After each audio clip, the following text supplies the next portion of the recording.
Welcome to Robert Pears Photography. This is Robert Pears. I want to go through a series of lessons that help you better understand how to use Photoshop and will enable you to basically develop, I think, much better images and fix up and improve the images that you've taken. So I want to start, and I've opened up Photoshop here, and I'm just going to highlight a couple of plugins. First one is here, the Nik, which is Nik by Google.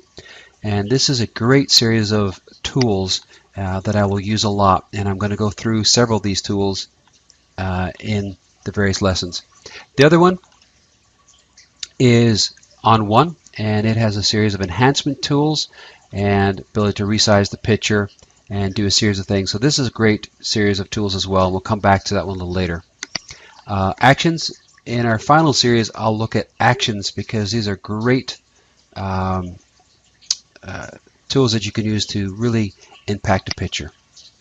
I'm going to put it on the layers mode because as we open pictures and we start to do things, we're going to create layers, and I want to show you that so that you can see the impact that each tool is having.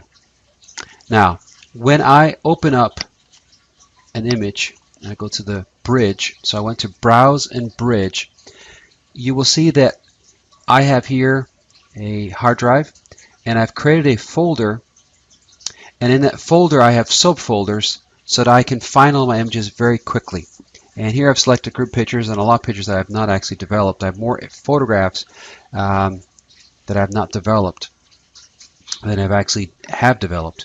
So here you can see these are CR2. These are raw files.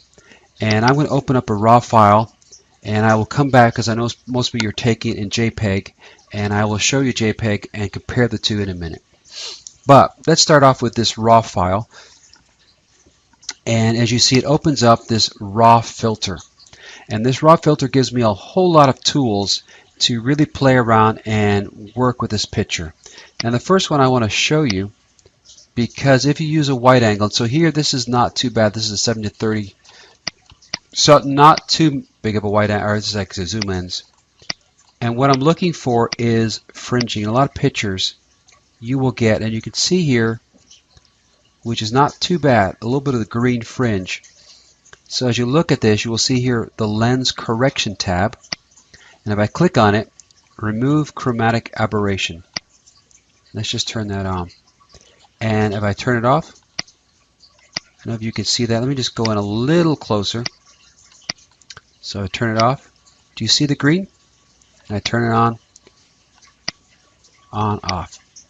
And basically, in a lot of pictures, particularly outside where you have a bright area and a dark area, which is the bright, the dark, you will get a fringing occurring, and this is a great tool to remove that. If you're planning to sell pictures, fringings in an image will be an automatic rejection, so you want to remove those.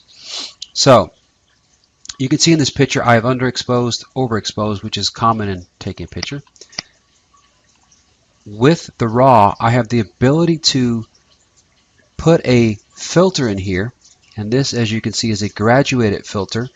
It then brings up a whole series of options here that I can control this, and I can play around with the highlights and just, you see, control the exposure just in this area. I could also use the brush tool and brush it in. It's not as easy, but you can use the brush tool, and so I can start to capture certain details in this area that I lost. If I go back to the hand tool, it brings me back where I was, and I'm going to go here to the profile. This is something that's only available if I'm looking at a raw file. And when I click on this, it knows the lens I used and it makes a correction. This one's not too big of a difference. I will show you a picture that it makes a bigger difference.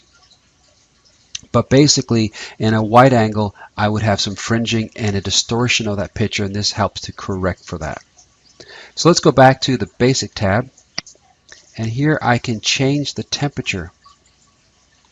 And I'm going to show you another tool for doing this in a minute. But let's just make some subtle changes here in this picture.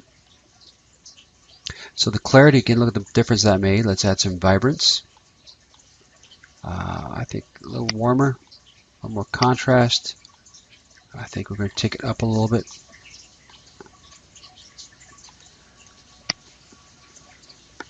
And just using the raw tool already, you're starting to see some differences.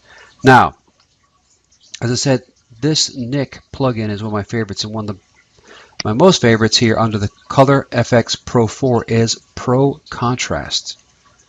And if you actually clicked on the Color FX Pro, you see there's actually a large number of filters. Some great filters. This Pro one, when I've submitted pictures for Getty, and they're very fussy in particular about an image, this is one of the few filters that I find will actually get approved and will work. So if I just show you again, you can see just look how much that is brought out. I think already you're starting to see that as a much, much better picture just by a few clicks. Now within this, if I go here again, you'll see it has foliage, and this will just increase the green on the trees, and I can pick the kind of green I want, and you see there already it's improved it. Now there's another way I can do it, so I'm going to cancel that because I want to go in and actually use OnOne.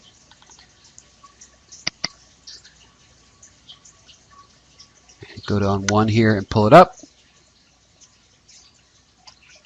and I get color enhancer, increase it, and already that is beginning to look like a much, much better picture.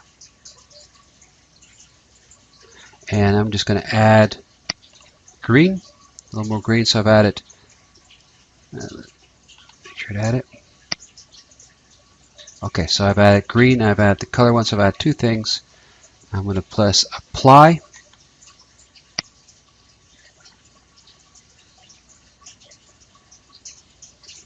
And there you go. Oops. Did that? Undo move. Already, this picture is beginning to look a lot better. So let's just save it. And I'm going to save it as a Photoshop file. Save. So, just reiterating what we did there, we took a basic raw file, made some changes in the raw, added Pro Contrast, L color, and already I've taken a picture that initially looked like that, and it looks a lot better.